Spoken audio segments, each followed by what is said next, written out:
Good afternoon, Christina. Good afternoon to ma'am. Can you tell me about yourself? I am Christina Arbiol. I live in Pagatacan, Butuan City. I am 37 years old. I have one son and I am a single mother.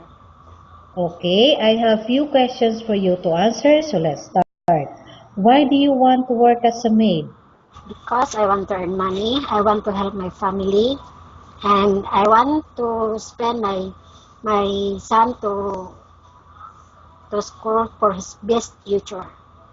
Okay, why you choose Malaysia when there's a lot of other country? Because I want to know the environment, the culture, and all the Malaysian people.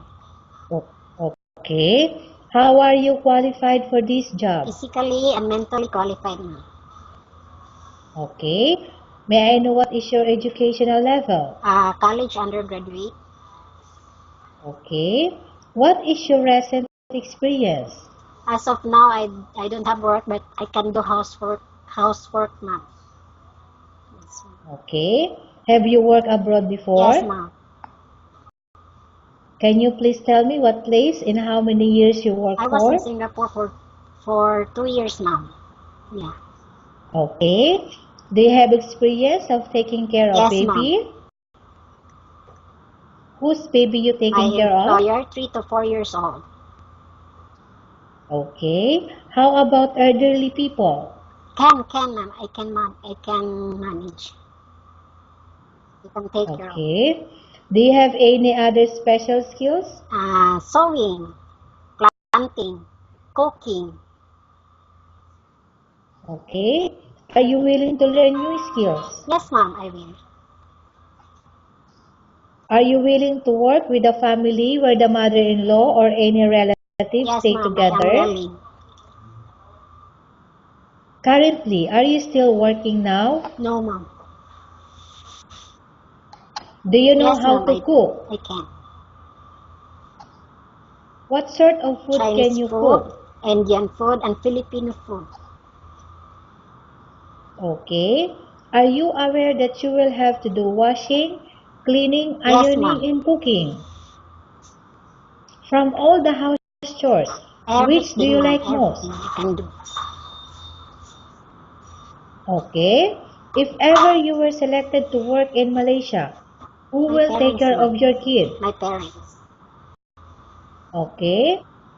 How much is the salary as a maid in Malaysia as you agreed and 1,200 understand? ringgit. Okay. What is the two rules agency No have cell fixed in phone, Malaysia? no day off.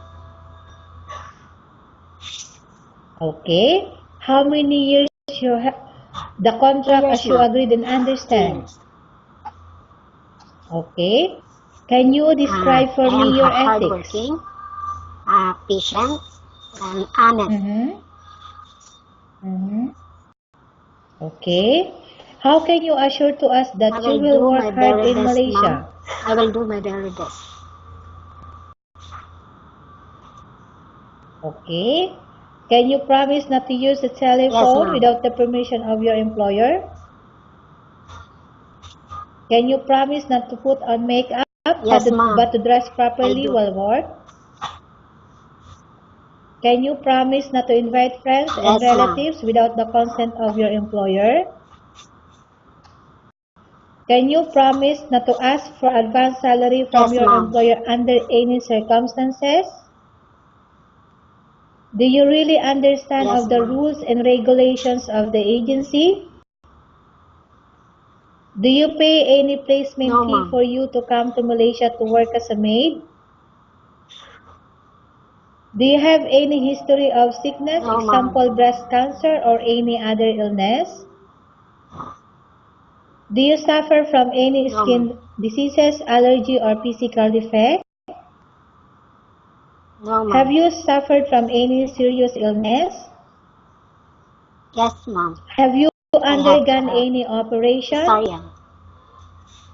What operation? Yes ma'am. Okay. Are you medically fit?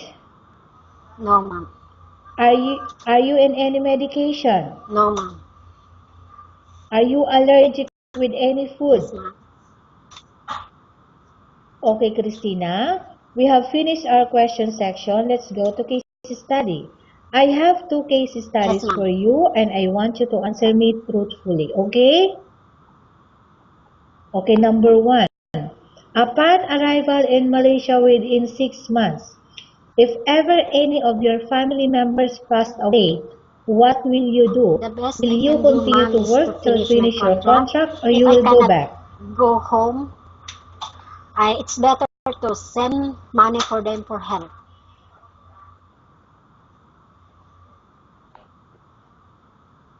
Okay, number 2.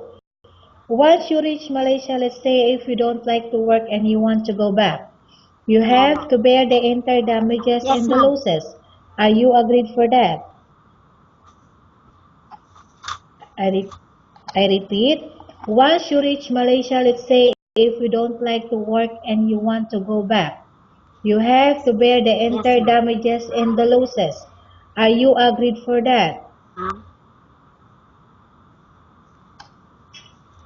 Okay, Hello, ma'am. Christina. Even What do though you want to I tell did to not know employer you yet, watching your video right now? I am very much thankful if you will choose me. Thank you, ma'am. Good afternoon.